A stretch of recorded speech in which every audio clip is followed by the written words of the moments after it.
Hello दोस्तों, मैं जितेंद्र आप सभी का अपने YouTube channel study 247 by Jitendra sir पर बहुत बहुत स्वागत करता हूं। दोस्तों, आज की क्लास में हम लोग पढ़ेंगे जैन धर्म को। जैन धर्म दोस्तों बहुत ही इम्पॉर्टेंट है, बार बार यहां से एग्ज़ाम में क्वेश्चन पूछा जाता है।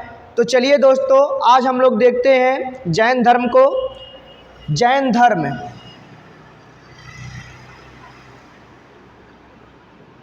जैन धर्म जैन धर्म के प्रथम तीर्थंकर और उसके संस्थापक ऋषभदेव माने जाते हैं।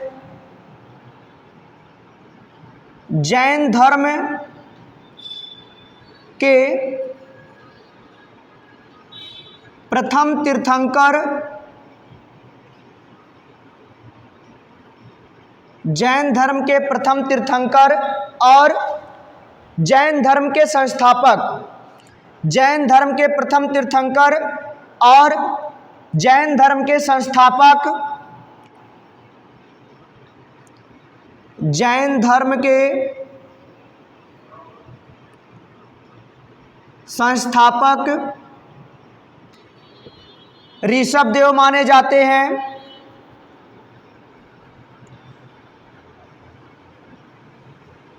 ऋषभदेव माने जाते हैं। ऋषभदेव का जन्म अयोध्या में हुआ था।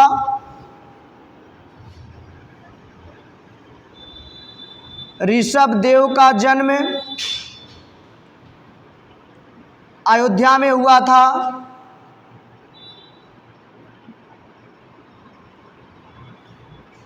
अयोध्या में हुआ था दोस्तों। जैन धर्म के लोग ईश्वर पर विश्वास नहीं करते हैं। जैन धर्म के लोग आत्मा पर विश्वास करते हैं। जैन धर्म के लोगों का मानना है कि पेड़ पौधे ईंटें और पत्थर में आत्मा होती है दोस्तों। वो लोग ईश्वर पर विश्वास नहीं करते हैं। जैन धर्म के प्रथम तीर्थंकर ऋषभदेव थे और जैन धर्म के संस्थापक भी ऋषभदेव ही माने जाते हैं। इनका जन्म दोस्तों अयोध्या में हुआ था। जैन धर्म के जो दूसरे तीर्थंकर थे उनका नाम है अजीतनाथ। अजीतनाथ। जैन धर्म के तीसरे तीर्थंकर का नाम शंभवनाथ। जैन धर्म के सातवें तीर्थंकर का नाम सहपार्श्वनाथ था। जैन धर्म के 22वें तीर्थंकर का नाम अरिष्टनेमि था। जैन धर्म के 23वें तीर्थंकर का नाम पारसनाथ था। जैन धर्म के 24वें और अंतिम तीर्थंकर का नाम महावीर स्वामी था। महावीर स्वामी जैन धर्म के वास्तविक संस्थापक माने जाते हैं और ये जैन धर्म के अंतिम तीर्थंकर थे। अंतिम तीर्थंकर और वास्तविक संस्थापक माने जाते हैं। वास्तविक संस्थापक माने जाते हैं। अब दोस्तों एग्जाम में पूछा जाता है कि जो जैन धर्म के तीर्थंकर हैं उनका प्रतीक चिन्ह क्या था। तो जैन धर्म के जो पहले तीर्थंकर हैं दोस्तों, इनका प्रतीक चिन्ह था सांड। इनका प्रतीक चिन्ह सांड था। जैन धर्म के जो दूसरे तीर्थंकर हैं इनका प्रतीक चिन्ह था हाथी। इनका प्रतीक चिन्ह हाथी था। जैन धर्म के जो तीसरे तीर्थंकर हैं इनका प्रतीक चिन्ह घोड़ा था। जैन धर्म के जो सातवें तीर्थंकर हैं उनका प्रतीक चिन्ह स्वास्तिक था। स्वास्तिक था। जैन धर्म के जो 22वें तीर्थंकर हैं, इनका प्रतीक चिन्ह शंख था। जैन धर्म के जो 23वें तीर्थंकर हैं, इनका प्रतीक चिन्ह सर्प था। जैन धर्म के जो 24वें और अंतिम तीर्थंकर हैं, इनका प्रतीक चिन्ह दोस्तों सिंह था, सिंह था। अब दोस्तों एग्जाम में पूछा जाता है कि जैन धर्म के किस किस तीर्थंकर का नाम ऋग्वेद में मिलता है। तो जैन धर्म के पहले तीर्थंकर ऋषभदेव और जैन धर्म के 22वें तीर्थंकर अरिष्टनेमी के नामों का उल्लेख ऋग्वेद में किया गया है। अरिष्टनेमी को तो भगवान श्री कृष्ण का निकट संबंधी बताया गया है, तो याद रखिएगा दोस्तों, एग्जाम में पूछा जाता है। अब हम लोग देखते हैं दोस्तों जैन धर्म के जो 23वें तीर्थंकर हैं, उनका नाम है पारसनाथ। तो पारसनाथ से दोस्तों एग्जाम में क्वेश्चन पूछा जाता है, तो उसको हम लोग देखते हैं।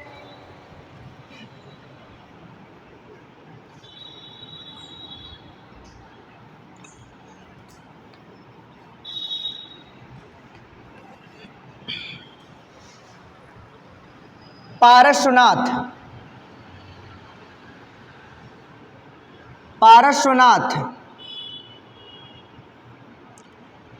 पारसनाथ, पारसनाथ का जन्म दोस्तों जन्म वाराणसी में हुआ था। पारसनाथ का जन्म वाराणसी में हुआ था। पारसनाथ काशी के इक्ष्वाकु वंशी राजा अश्वसेन के पुत्र थे। पारसनाथ काशी के इक्ष्वाकु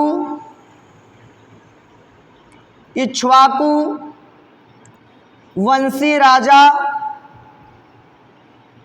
इक्ष्वाकु वंशी राजा अश्वसेन के पुत्र थे, अश्वसेन के पुत्र थे।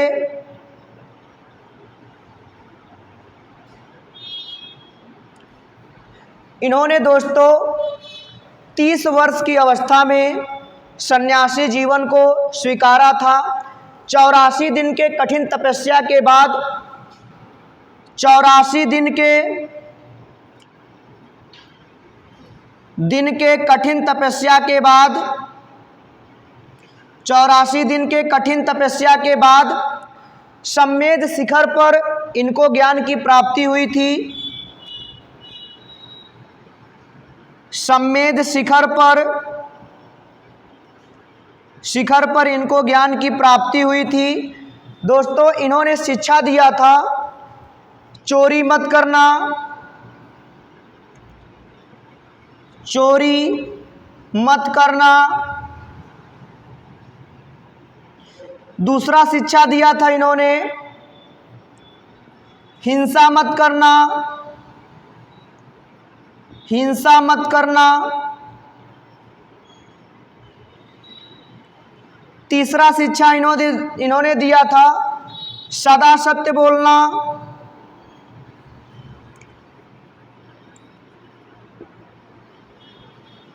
चौथा शिक्षा इन्होंने दिया था दोस्तों संपत्ति मत रखना।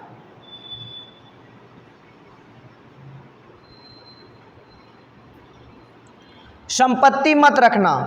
पहला शिक्षा दिया था दोस्तों उन्होंने चोरी मत करना। दूसरा शिक्षा उन्होंने दिया था हिंसा मत करना। तीसरा शिक्षा उन्होंने दिया था सदा सत्य बोलना। चौथा शिक्षा उन्होंने दिया था संपत्ति मत रखना। उसके बाद दोस्तों जैन धर्म के 24वें और अंतिम तीर्थंकर जैन धर्म के वास्तविक संस्थापक बनते हैं। तो दोस्तों जो जैन धर्म के 24वें तीर्थंकर हैं उनका नाम है महावीर स्वामी। तो महावीर स्वामी के बारे में हम लोग देखते हैं।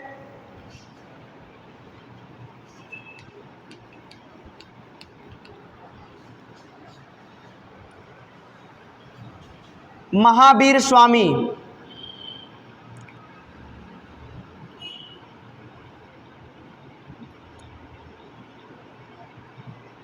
महावीर स्वामी।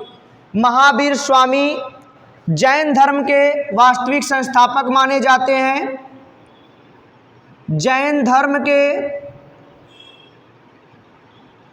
वास्तविक संस्थापक माने जाते हैं।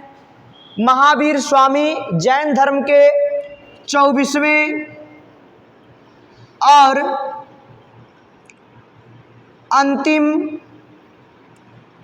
अंतिम तीर्थंकर थे। 24वें और अंतिम तीर्थंकर थे। महावीर स्वामी का जन्म दोस्तों महावीर स्वामी का जन्म 540 ईसा पूर्व में 540 ईसा पूर्व में कुंडग्राम वैशाली में हुआ था। कुंडग्राम वैशाली में हुआ था। कुंडग्राम वैशाली में हुआ था दोस्तों। महावीर स्वामी के पिता का नाम सिद्धार्थ था। महावीर स्वामी के पिता का नाम सिद्धार्थ था, जो ज्ञात्रिक कुल के सरदार थे। ज्ञात्रिक कुल के सरदार थे। महावीर स्वामी के माता का नाम त्रिशला था। महावीर स्वामी के माता का नाम त्रिशला था, जो लिच्छवी के राजा चेटक की बहन थी। लिच्छवी के राजा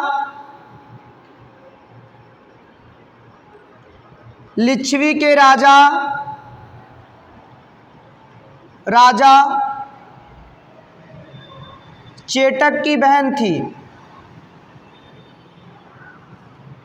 जो लिच्छवी के राजा चेटक की बहन थी। महावीर स्वामी के बचपन का नाम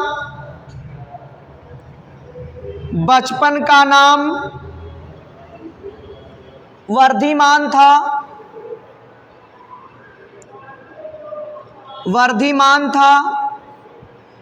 महावीर स्वामी का विवाह दोस्तों यशोदा से हुआ था।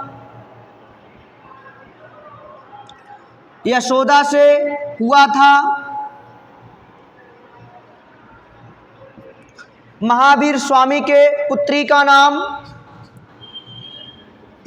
नाम अनुजा प्रियदर्शनी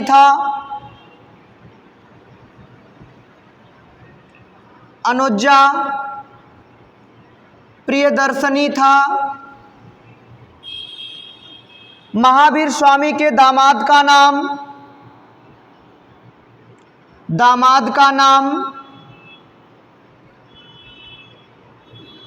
जामिल था।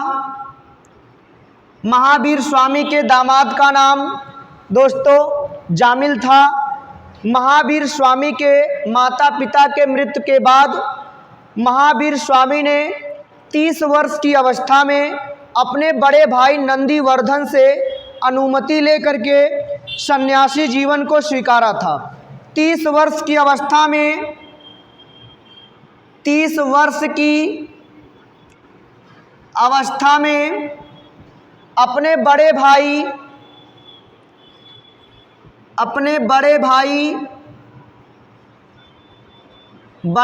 नंदीवर्धन से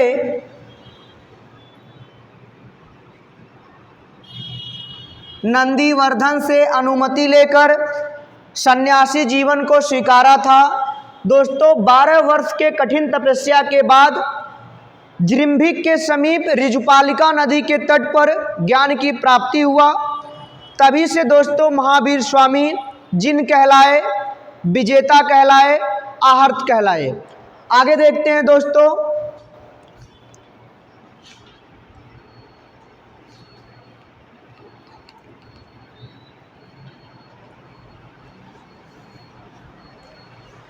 महावीर स्वामी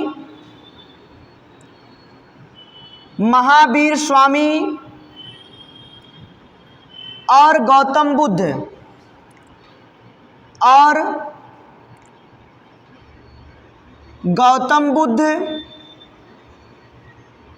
एक दूसरे के समकालीन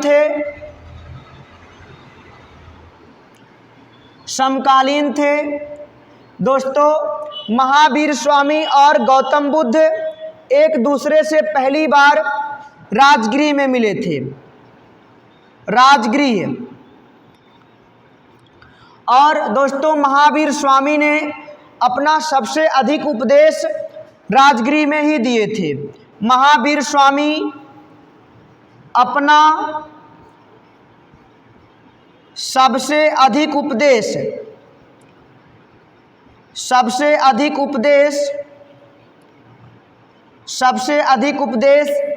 राजगृह में दिए थे। प्राकृत भाषा में। याद रखिएगा दोस्तों, जैन धर्म की जो भाषा थी उसका नाम था प्राकृत भाषा में महावीर स्वामी ने अपना सबसे अधिक उपदेश कहाँ पे दिया था? राजगृह में दिए थे। दोस्तों, 72 वर्ष की अवस्था में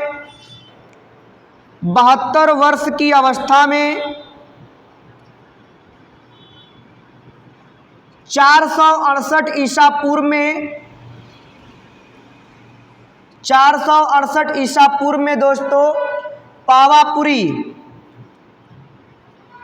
पावापुरी में महावीर स्वामी का मृत्यु हो गया था।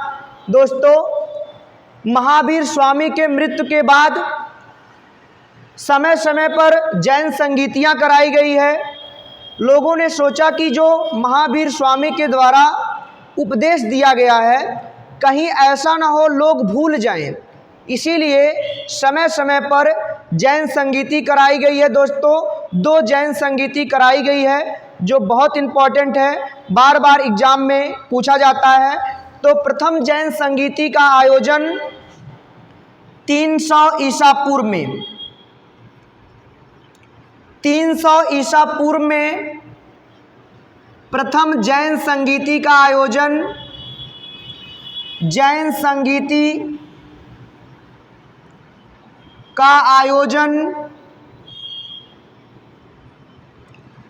पाटलिपुत्र में किया गया था।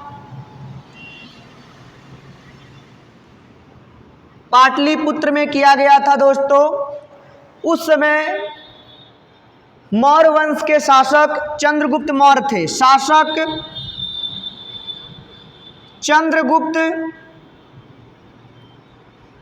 चंद्रगुप्त मौर्य थे।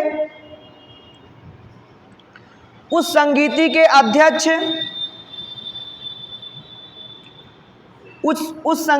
अध्यक्ष दोस्तों स्थूलभद्र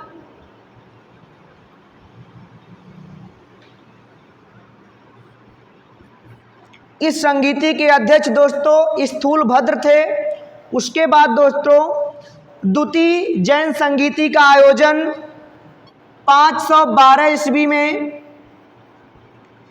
द्वितीय जैन संगीति का आयोजन 512 ईस्वी में बल्लभी गुजरात में हुआ था। बल्लभी गुजरात में हुआ था दोस्तों। इस संगीति की अध्यक्षता क्षमा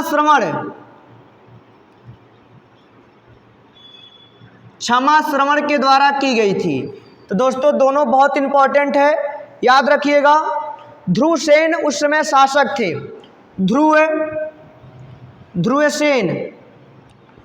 ध्रुवसेन उस समय शासक थे दोस्तों। और अध्यक्षता कौन किया था? क्षमा श्रवण। गुजरात के बल्लभी में हुआ था 512 ईस्वी में द्वितीय जैन संगीति का आयोजन। और प्रथम जैन संगीति का आयोजन पाटलिपुत्र में हुआ था दोस्तों। उस समय के शासक थे चंद्रगुप्त मौर्य और अध्यक्ष थे दोस्तों स्थूलभद्र। अब दोस्तों 300 ईसा पूर्व में मगध में भीषण अकाल पड़ गया। तो जैन धर्म के कुछ अनुयायियों ने भद्रबाहु के साथ कर्नाटक चले गए और कुछ अनुयायी स्थूलभद्र के साथ मगध में ही रुक गए। उसके बाद 12 वर्ष के भीषण अकाल के समाप्ति के बाद भद्रबाहु जब वापस लौटकर मगध आए तो स्थूलभद्र के अनुयायी और भद्रबाहु के अनुयायी में गहरा मतभेद हो गया। उसके बाद दोस्तों जैन धर्म 2 पंथों में विभक्त हो गया। एक का नाम है श्वेतांबर और एक का नाम है दिगंबर। श्वेतांबर दोस्तों वो लोग हैं जो श्वेत वस्त्र धारण करते थे और दिगंबर वो लोग हैं जो दोस्तों बिना वस्त्र के रहते थे। तो श्वेतांबर स्थूलभद्र के अनुयायी हैं दोस्तों और दिगंबर भद्रबाहु के अनुयायी हैं। इसको आप लोग याद रखिएगा। उसके बाद दोस्तों जैन धर्म के कुछ शासक अनुयायी थे जो बार बार एग्जाम में पूछा जाता है, तो उसको हम लोग देखते हैं कौन कौन से ऐसे शासक थे जो जैन धर्म के अनुयायी थे।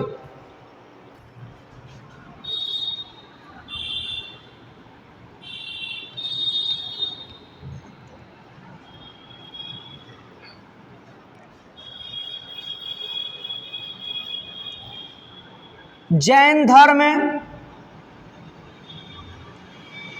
धर्म के अनुयायी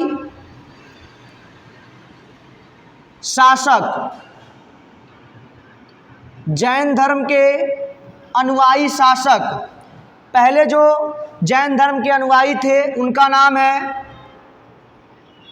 चंद्रगुप्त मौर्य। चंद्रगुप्त मौर्य जैन धर्म का अनुयायी था। उसके बाद दोस्तों बिंबिसार जैन धर्म का अनुयायी था। आजाद शत्रु जैन धर्म का अनुयायी था। उदयन जैन धर्म का अनुयायी था दोस्तों। कलिंग राजा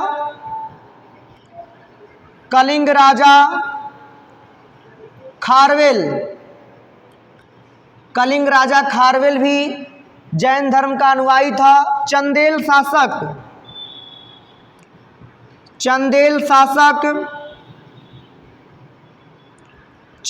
शासक भी जैन धर्म के अनुयायी थे दोस्तों खजुराहो का जो जैन मंदिर है मध्य प्रदेश में खजुराहो के मंदिर का निर्माण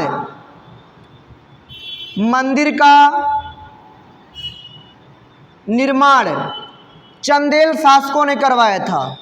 मध्य प्रदेश में जो खजुराहो का मंदिर है दोस्तों उसका निर्माण कौन करवाया था? तो चंदेल शासकों ने करवाया था। चंदेल शासकों ने करवाया था दोस्तों। ये भी एग्जाम में पूछा जा चुका है। तो ठीक दोस्तों आज के लिए इतना ही। अगर वीडियो पसंद आए तो लाइक करिए, शेयर करिए और सब्सक्राइब करिए। Thank you.